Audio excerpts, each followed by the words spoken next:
Do you ever get the feeling like you're constantly putting out fires? Like life is one massive struggle to stay afloat? Do you come home from work feeling tired and stressed without the energy to do anything other than just collapse in front of the TV? Do you always feel like you're not quite as happy as you think you could be or should be? Well, that's life, my friend. Or at least it's life as many of us have come to know it. In fact, though, there's no reason that this should necessarily be the case. The problem is that we're always chasing after the gold at the end of the rainbow, and in doing so, we never stop to smell the roses. Sorry to mix metaphors there, but I feel it paints a fairly accurate picture of the situation. We're never happy because we're always striving for what's next. We're always stressed about what's coming up, and we never appreciate what we have until we lose it. We think the only way to change this is to change our lives, to work harder and longer. But it's not. The way we change this is from the inside out. We need to change the way we think about our situation, and we need to change the way we approach life's problems and the way we enjoy the moment. And that means taking control of our minds. Once you can do that, you can take back control and you can feel confident, relaxed, and happy in the same circumstances. Once you can do that, you can start creating the space to actually plot a course and to start changing your life for the better. You can stop treading water and start swimming. All very abstract, yes. So far, it sounds like a platitude from a bumper sticker. But stick with me, because this is where the science comes in. And it might just change the way you think about your life, your brain, and the interplay between the two.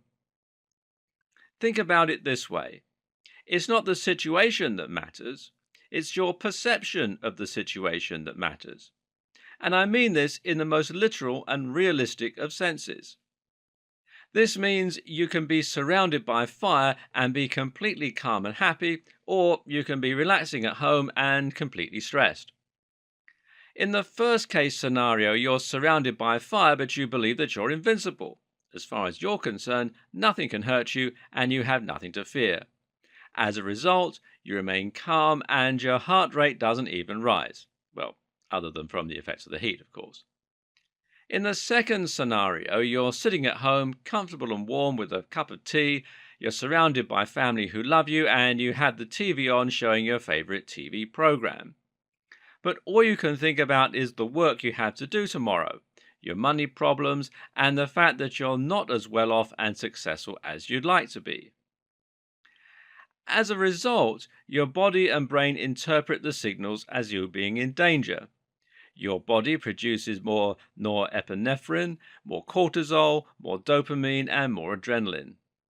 As a result, the person who is surrounded by flames but deluded is actually happier and calmer than the person who is sat at home but stressing out.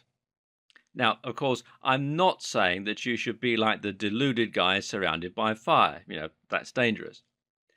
But you really shouldn't be like the stressed girl who should be relaxed. And here's the thing. Lots of us are. This is why it's so important to start taking control of your mind, because it's what will impact on your happiness, your calm, your focus, and on all the other things that contribute to you being happy and successful. Changing your environment and circumstances is often incredibly difficult, nigh impossible even. But you can change your mind today, and that can bring incredible benefits.